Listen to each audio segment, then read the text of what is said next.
According to the TVA report, 2 Montreal mosques asked a construction company to exclude female construction workers from a nearby work site during Friday prayers.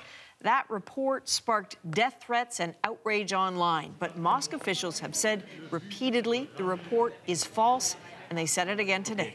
And women working in anywhere, any place, we don't have any problem. Welcome, always the welcome here. The Quebec Construction Commission investigated, and the supposed evidence in the story collapsed. TVA has now backed away from it. It's a wake-up call for once. The media should look at these things and learn from it. That was Quebec Premier Philippe Couillard on CBC Radio this morning. We almost had a demonstration by an extreme right group because of that. Apparently, some people still say they're going to attend. That's so sad, so sad. He's talking about the group La Meute, which has attracted tens of thousands of followers online. It's a standard bearer for Quebec's anti-Islam far right. That protest they were planning was cancelled. But some still came out this morning convinced the truth was somehow being buried. I believe they were pressured by the government to say that this interview is fake, whatever, but I don't think the guy was lying. The CBC's Jonathan Montpetit has been following this story, and really few journalists know Quebec's far right as well as he does. He joins me now from Montreal. And Jonathan, the story isn't true, and yet today in the bitter cold, there were still a few protesters in front of that mosque. What do you think this says about what the TVA story triggered?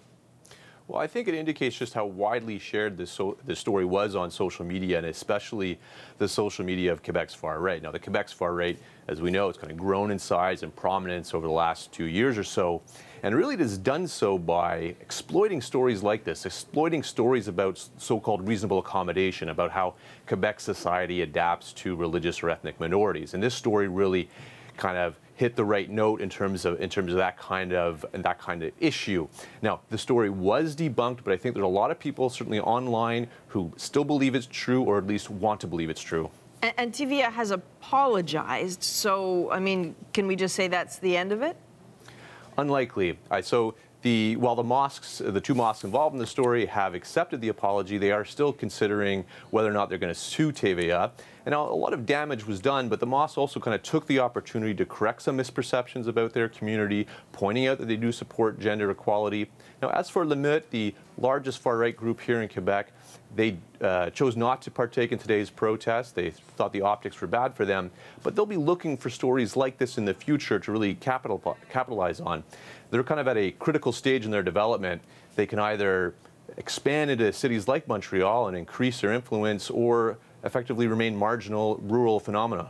Well, so true or not, they will hang on. Jonathan Montpetit in Montreal, thank you. My pleasure.